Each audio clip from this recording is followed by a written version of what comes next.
Brendan, did you have to pick your players up last night in the journey home, and will you expect to have to do that again in training this afternoon after last night?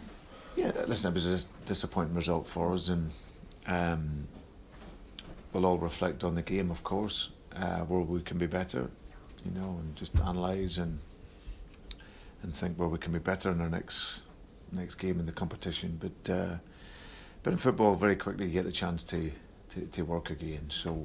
So like I say, the players will recover. They'll be disappointed, like we all are. Haven't made a great start in the game, but like you say, you have to move on to your next challenge, and we'll start preparing for that today. Do you completely shelve it, or do you, obviously you can sit down and analyse it and take some lessons or onto the next game, or do you just completely forget it? No, you have to analyse it, of course, and obviously when we go to play them again or play in our next group games, then obviously we hope that we can be better, and that's always the opportunity to analyse. But I never dwell on it too much. I don't think you can afford to. You play so many games, you've got to move on to your next game and try and ensure the players are at the best level that they can be in terms of confidence and in terms of mindset to look to win. The best team won. We done okay in the first half last night. We didn't deal with the ball well enough technically, under pressure. So when you do that and then you maybe make some mistakes defending, then of course you can get punished against a very good team. So it was as simple as that, and we'll analyse and then use that as a lever to move on and can we improve in our next game. Do you feel the double header that comes up now against Leipzig? Do you feel it's between you two for the second spot maybe in the group? Because Salzburg obviously have got a good track record in this competition and they've got the 2 wins in the bag.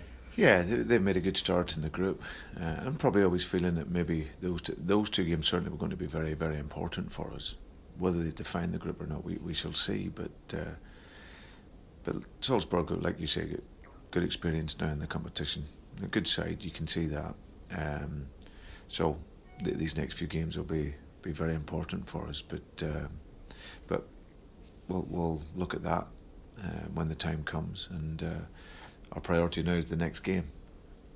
In terms of, this is obviously the last game before the break.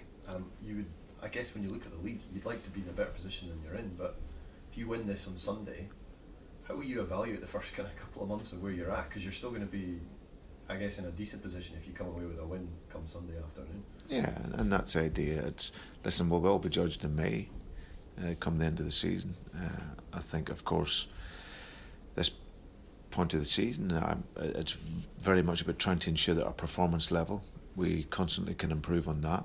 And if we can do that, then I always believe that consistently we'll get the results. So, of course, it's been a challenging beginning for us, but that's why we're here.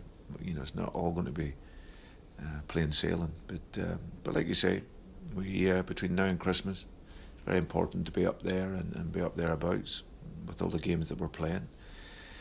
Very important games, and just like I say, hopefully we can get some of our players back fit and available, and at the same time just continue to develop our performance level. Given this international break and the one that comes in November, and with the fixture list you've got, is it fair to maybe assume you might not actually get the chance to establish some consistency in results and performance maybe until the Christmas period, just because of how much you've got on your plate and your players and what they've got? Well, that's what we're always working towards. You're working towards that consistency. So like I say, it's really just ensuring that, I'm very fortunate. I got a group of players that work very, very hard. And sometimes we've come up short, especially at a higher level. But what we are is a very honest group, and for us, we'll just continue to work. Every day in our training, we aim to be better each day, and then, like I say, we only can focus on the next game, and then look to build that consistency from there. But like I say, it's one where the players are very focused on doing well this season, and it's still very, very early. Brendan, you spoke of the defensive lapses last night, after costing errors. Is it a worry that, this far on, you've continually spoke about how much you need to concentrate fully defensively, there's still these blips that are causing, against top opposition, fatal goals that are costing you these games? Yeah, I think our frustration probably from last night was that the goals were pretty basic, that we conceded pretty simple.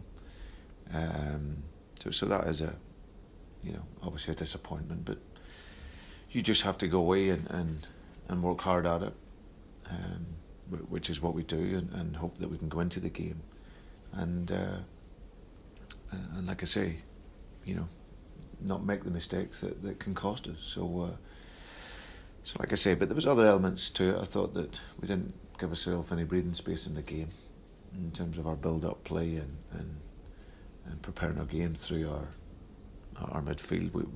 We didn't have any spells of the possession. Okay, even though they pressed it well, we have to deal with that type of pressure at the higher level. So we didn't quite do that. So lots of areas of our game that can be better at that level, but we aim to be better at every level. So that's what we constantly try and work on. Looking at Sunday, a chance to, as you say, make amends and get back to winning ways, and you've shown that previously in the League Cup quarter-finals that you can do that at McDermott. Yeah, we played well there in the second half. First half was too slow in the game. Didn't create any real chances until later on. But second half we were much more positive in our play and much more forward thinking. Our movement was better. Speed of our game was better. So we want to take that performance into against St Johnstone. We know again it'll be a tough week. They've had obviously Tommy's had a week to prepare. So again we'll anticipate another tough game. How's Scott Brown? Yeah, now Scott will still be out for the weekend. Yeah, he should be able to rejoin training after the international break. But I think last night's game and this game probably would aggravate his injury. Obviously his absence is a huge blow whenever you don't have him. Do the team need to learn how to win without Scott at times? Because he's been so good the last 18 months or so, and it was a big miss last night. Yeah, no, he's been an absolutely brilliant player for me in my time here, and I think the team have won. The team have won before without him and playing, but certainly in those big occasions like last night, he's a great reference point for the team on the field. He takes the ball and he takes it under pressure. He can look after the ball and allows you to play forward. So, but in saying that, I thought Yusuf Malumbo came in and done very, very well. He hasn't played a lot of football this season, Yusuf, but I thought he came in and coped with it very, very well. Obviously, he only played at Kilmarnock 70 odd minutes, and again last night. But I thought he came in and he fought and like I said, showed his quality. So I was pleased for him. And like I say, Scott obviously is a fantastic player for us. But if he's unavailable, then we have other players to bring in. Do you see Odsonne and Lee potentially striking up a partnership that can work week in, week out for you going forward, even though they're really the only two main strikers you've got at the moment? Yeah, we look at it, from game to game, really. Different sorts of players, really. It's really about the collective. The dynamic has to work right the way through the team, from the goalkeeper right the way through. It's not just necessarily putting your best players onto the pitch. You have to play within a structure. And the movements have to be synchronised. And if it's not, and you don't have the fluency, then of course you always will look at it as a manager and a coach. So they're both different players, good players in their own rights, but it always has to be about what's best for the team. In terms of the league, Brendan, I know it's early days, but there are real early signs there that this could be one of the competitive seasons we've had. Do you see that? Do you think there could be a genuine title challenge this season? Yeah, well, I think, like you say, the start to the season, Hearts have started great. Hibs are up there as well. Rangers are stronger. Aberdeen will come good. Livingston have made a fantastic start in terms of results. So I think it'll be very competitive this year. And like you say, it's going to be a challenge. The first two seasons, of course, were a challenge, but we were able to win well.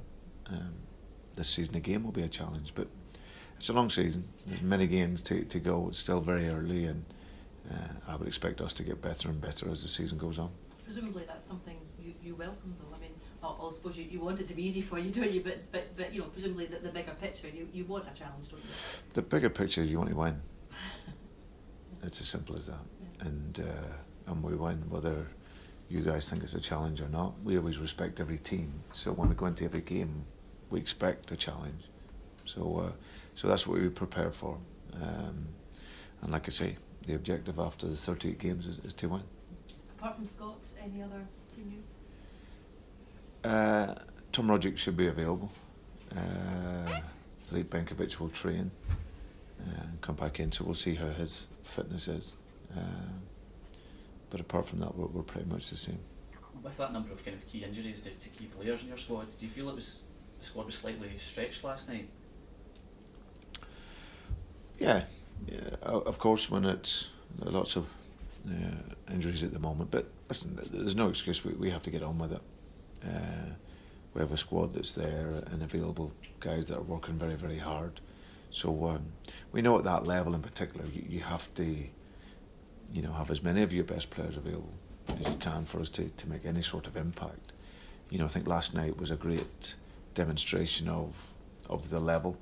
It's a team that reached the semi-final last year, and like I say, you can see that there's certainly a lot of work for us to do to attain that level. But we always fight and we always work, and like I say, it's unfortunate if players are unavailable. Then the players that we have, are fantastic guys who work hard, and like I say, will go in and give absolutely everything in the game.